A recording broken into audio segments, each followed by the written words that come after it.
Good afternoon. Today I'm going to do an unboxing for Fall of Saigon, which is the first expansion for Fire in the Lake, detailing with the latter period of the war. So you do need Fire in the Lake to play the game. And I've gone for that. I've not played Fire in the Lake much, and I really do need to start playing it. I've also got the Trung bot, which they released, I believe, last year, which was an improved solo mode. Never even played that yet, so someone will say, why have you bought this? But when does common sense come into how many board games we buy? So, as I say, Fire in the Lake, Fall of Saigon, 72-75. There's actually a prequel expansion currently on P500 with GMT, which I can't remember the name of it off the top of my head, but needless to say, I pre-ordered that anyway. So by Mark Herman and Volker Runke. Coin game. It's actually the only coin game I've got, and I say I haven't played it much, but I do really enjoy it, so I do really want to start getting into it. And it tells you down here, I believe, yeah, this Fire in the Lake goes through the US insurgency. It's 1 to 4 players. From the first entry of the combat troops under John Westmoreland to the 72 Christmas bombings that teed up the negotiated withdrawal. Fall of Saigon expands after the Paris peace talks, so it goes on to the latter stages of this. And I think there's 3 scenarios, if I'm right. Let's go to it. 3 Fall of Saigon scenarios now, 1 to 4 players. To extend play beyond Paris, beginning before 68's Tet Offensive, on the eve of the 72 Easter Offensive, or from 64 all the way to the end of the war.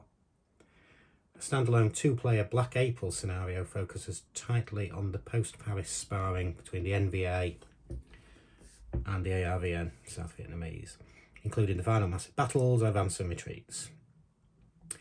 So an innovative and crafty non-player system can replace 1 or more human players in any scenario. I believe that is separate to the Trung bot. So it's a different solo bot in here. Solitaire suitability high, medium complexity. Yeah, it's not. There's a lot to it. There's a lot to the game, but it's not too difficult. I found it fairly easy to follow when I was playing it before. I've got what it contains in there, but let's open the box and find out what it does contain. Going through what it says on there. So you've got the playbook, multiplayer example play, solitaire example play, card selection strategy.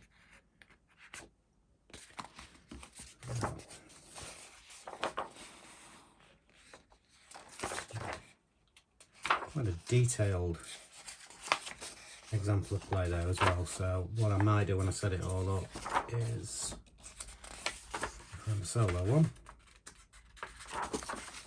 let's just go back to what page it starts on the solitaire one.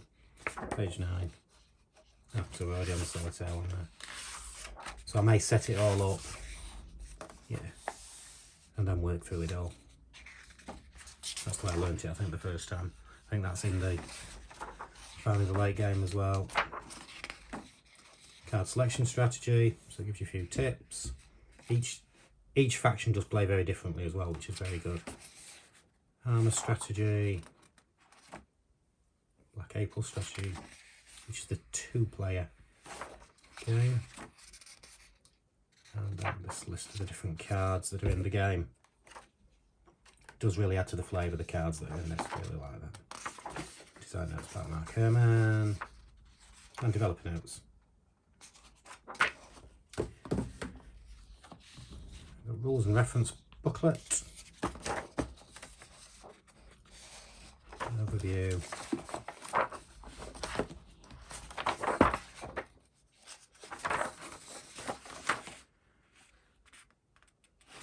What that is just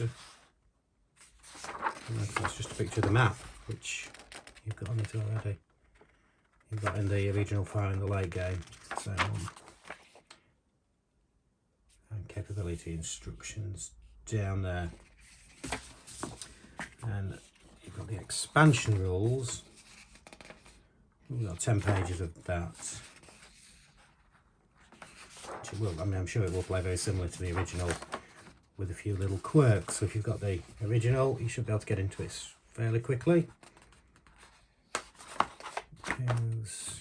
New terms are included, victory conditions, and the setup and scenarios. They look to be very similarly set up to the way they were in the original as well, which is good. And the 2-player only game again, the Black April scenario. Details for that. What else do we have in here? You have a different initiative track, I see in that.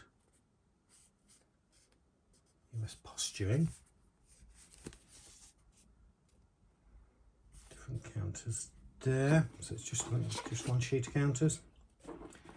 And a lot of player aids, which was, because it's a 4-player game, a lot of these will, I imagine, be duplicated. So let's, yeah. So they have, each player aid has all 4 factions there with what activities you can take. So yeah, these I believe will be the same. That's just as a marking on it now, but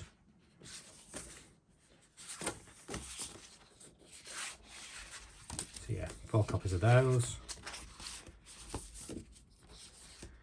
And then you've got a player aid card, or non-player aid card, sorry, I should say, for Black April. So you can play the Black April scenario solitaire, which I may go straight into actually and have a go at that.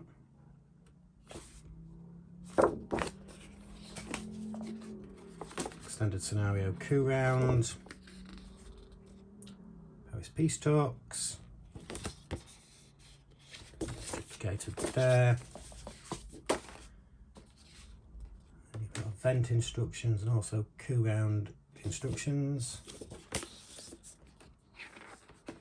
And is that the same as the other? You've got Black April non-player card, no, yeah, the extended non-player aid card. So I imagine this is the solitaire bot that we're looking at here. And then finally we've got a few extra blocks. Event cards. I have no idea what those are, but I'm going to have a check. Okay, got those open. So you've got all your event cards, which are based on real events.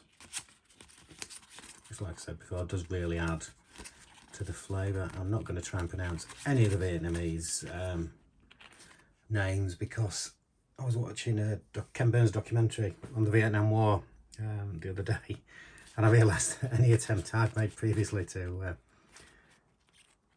use the Korean names, Vietnamese names, I would just butchered it completely. So I'm not going to attempt to do that. So yeah, there's all your event cards. Check his interference there.